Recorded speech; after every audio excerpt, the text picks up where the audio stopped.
God often says some very strange things that are strange to us. And we see that in the Bible, in the stories that make up the Old Testament, and of course also in the New Testament, where God works in quite unexpected ways, surprising people all the time. So when God speaks to Abraham and says to this quite elderly man and his quite elderly wife that they are going to have a child, a son, and then presents a vision of how Abraham's ancestors will be blessed and will multiply in the future. This was, of course, quite astounding to Abraham. Absolutely astounding. And, the Bible, in all its beauty and precision, it doesn't always capture, I think, some of the words that could have been possibly used, but I don't know what they would have said in the language back then. Probably, what? What? Astounding. God often says some very strange things. But the story of the Bible is indeed the fact that God is telling his people about his way of doing things. And that doesn't always resonate with how things have always been done, or how things work, and what people value in their lives.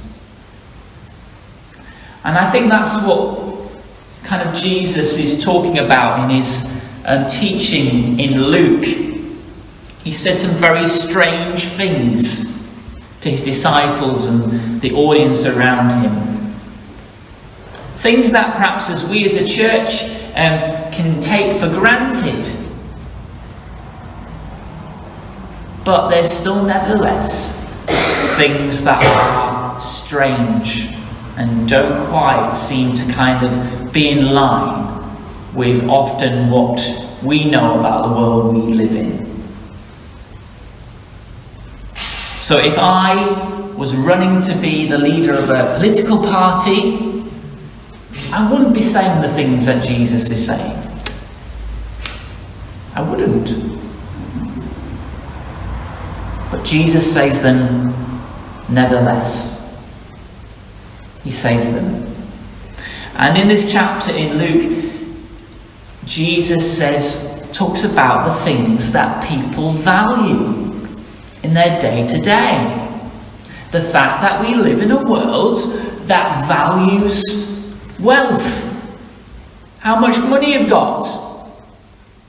It values how many possessions you have. It values what power you possess. All those things are still, as they were then when Jesus was teaching, but still now, the things that you might say, make the world go round. It's the things that, if we look at our society, it's the things that they value. And quite honestly, quite often, I value too. So we value our possessions. We value how much we've got. We have things in our world and which we value about the value of education, getting a degree. And we say to our children, we quite rightly, that we want them to succeed in life. That we want them to have a good education, get the good qualifications, get a job that pays well, get the opportunities. And we do that for very noble reasons, but those are the things that we value. And we value quite often in the world those who have wealth. We often see people in the business world, business leaders, sometimes politicians, and we look at people who we think have succeeded in life. And we look at the fact that they've got a lot of money and they live in a big house, and we value that. Because we often value the hard work that has got them there. These are the things that we value. We look at the church. What does the church value?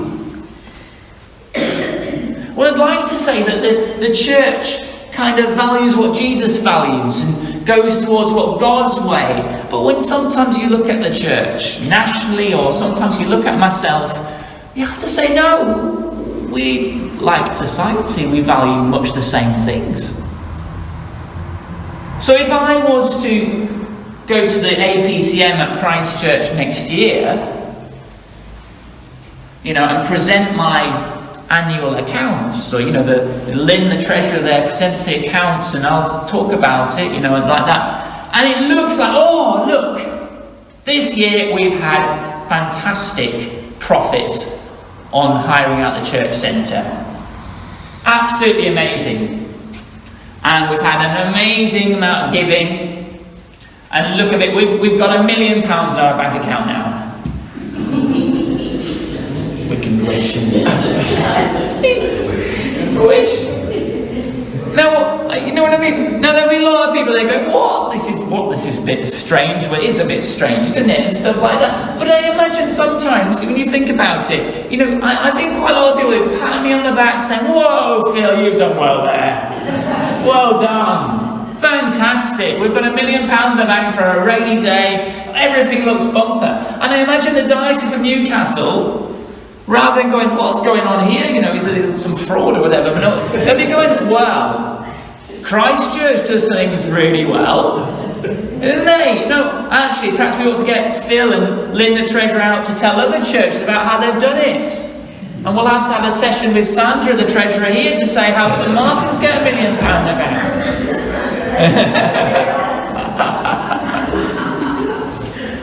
And I think quite often that's what, how the church works, for good and bad. But sometimes actually, when we look at ourselves and we think about what we actually value, well, sometimes we do actually value, a kind of, bumper bank account, rather than sometimes just the work, the mission of the church. Sometimes they can be linked together, that's true. Sometimes, of course, which is very true of the church today, we value what we see as the success of getting people to church, growing your church, getting people on seats. We value that. We present our statistics every year and we say, look, we've grown the church by 50 million. And of course, we in the church are in the business of making disciples. We are in the business of sharing God's news. That's what we're about. But that is God's work, not our work. It's what we join in with. And quite often it can become a bit of an idol for the church. That we're so obsessed with numbers, figures, how effective we are, the right strategies that we use. And sometimes we forget as churches what our purpose is, what we're about, being God's people in God's world. It's clear from the way that Jesus taught, and we see it throughout the Gospels. We see it in the passage today from Luke.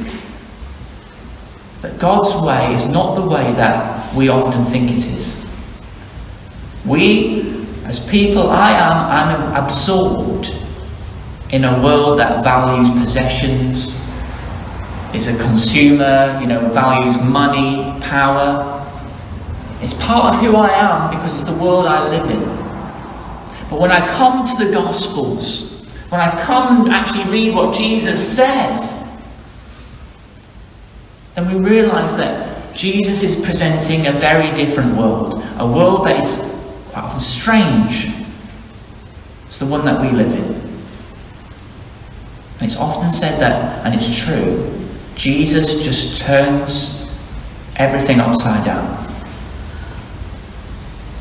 So that those who are valued, the wealthy, the powerful, the religiously pure, they're the ones that suddenly end at the bottom of the pile in God's world.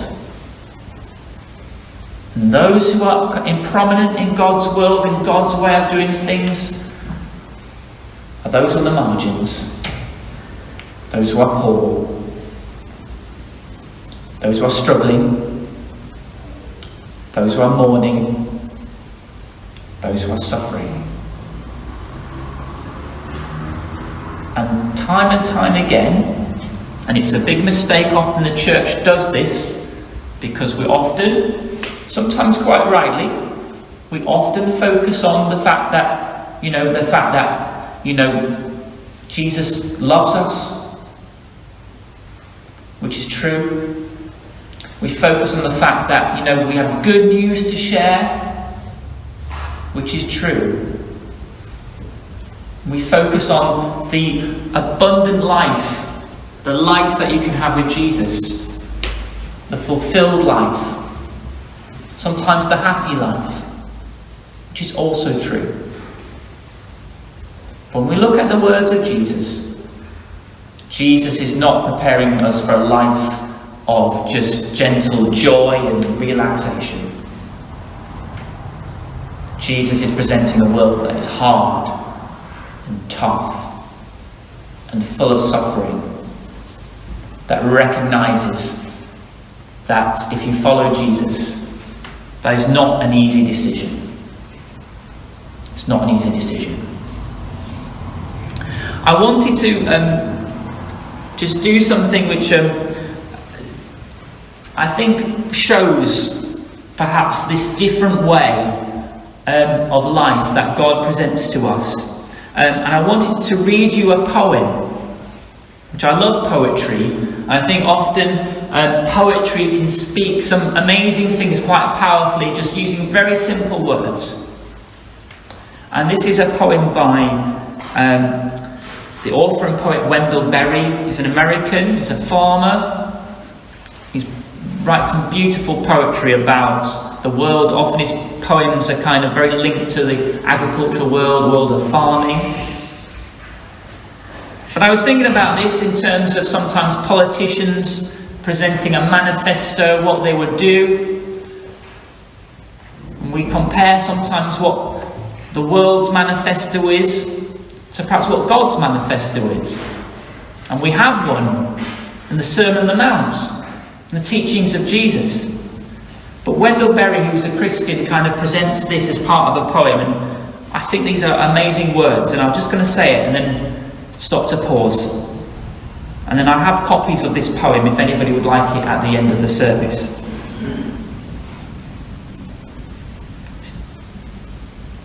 So, friends, every day do something that won't compute.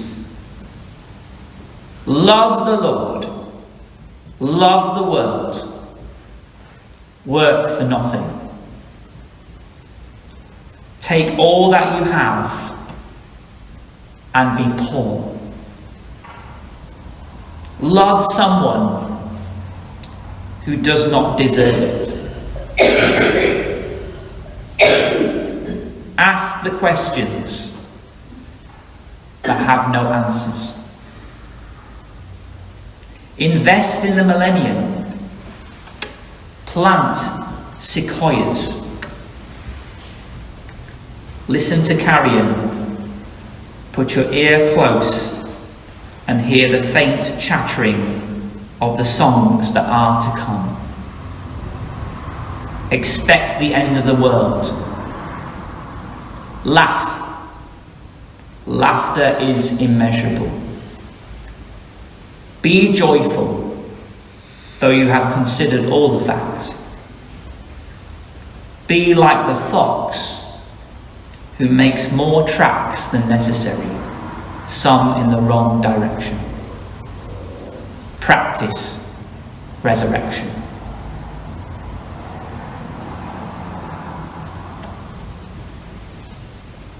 Now, we're like all poetry. There are things there that I'm sure kind of go, what's that?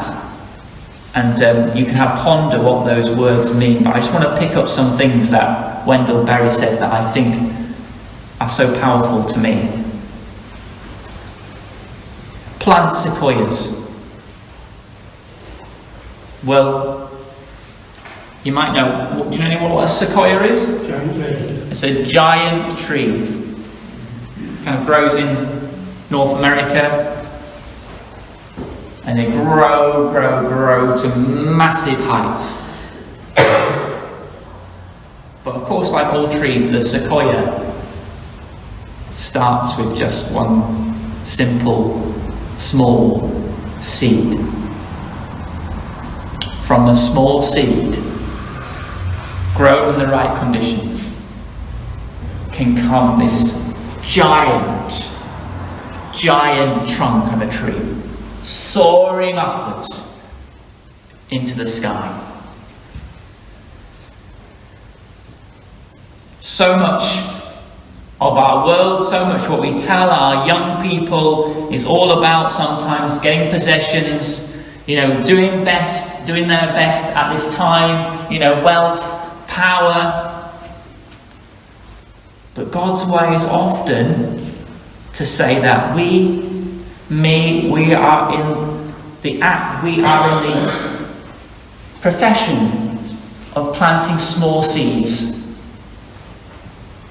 Just small seeds that take years and years and years to grow. And seeds that perhaps we might never see growing ourselves. We might never see the fruit of the things that we plant. So much of our world and the message we teach our young people especially is about them. It's all about me succeeding. In God's world, it's about planting those small seeds. Seeds that you might never see come to plant. But nevertheless, it's God's work. And that's the work of the church in our community. We, of course, might see plenty of fruit. We might see lots of things as a result of what we do day by day. But in God's world, we hand everything over to God. It's God who's in control. And we, with God, plant those small seeds that we might never see grow, but nonetheless may grow into this mighty tree and plant. Expect the end of the world. All through Jesus' teaching, he is saying to everybody, be ready. I might come at any time. He might come at any time. We are an expectant people. And when we know that our time has come in this life, when we know that Jesus is coming, we can be ready for it. Knowing that Jesus told us all that we need to hear. We're an expectant people. Far too many people, again, it's all about them. It's all about me. It's all about what I can do. In God's world, he is in control. So we need to be an expectant people and live our lives as if God is coming at any moment. That is really hard when most of the time we spend our lives planning ahead, the future, putting our to-do list. But the part of worship coming here as a church today is to worship in the present, to worship the fact that God is here. He loves us now, not in the future, but now. And we are ready and expectant people. And just finally, practice resurrection. Practice resurrection. See all around us. We might see people struggling. We might see a world in despair. A world that is broken in many ways. And it's true, we can spend all our time despairing and worrying about the world, and that's a good thing to do sometimes, because it urges us to do something about it in our own small ways. We see a world that I think people are struggling, and we see a world that, I think we need to be expectant of the fact that come the autumn, with rising energy prices and everything that's going on in the world, more people are going to go into poverty. More people are going to struggle financially. There's going to be more loneliness, more desperation. It's a fact. But we, as God's people, understand that suffering is a part of life, but we understand our mission to help those in need. We understand that God's heart is with those who are struggling. And we understand the resurrection. We understand that God's love will come through, and God can use his church in amazing ways. So let's practice resurrection. Think of the things that we can act and do and care and be a good neighbour at this time of struggle. Let's practice resurrection. If you want a copy of the poem at the end, just have a look at it. Please do. Amen.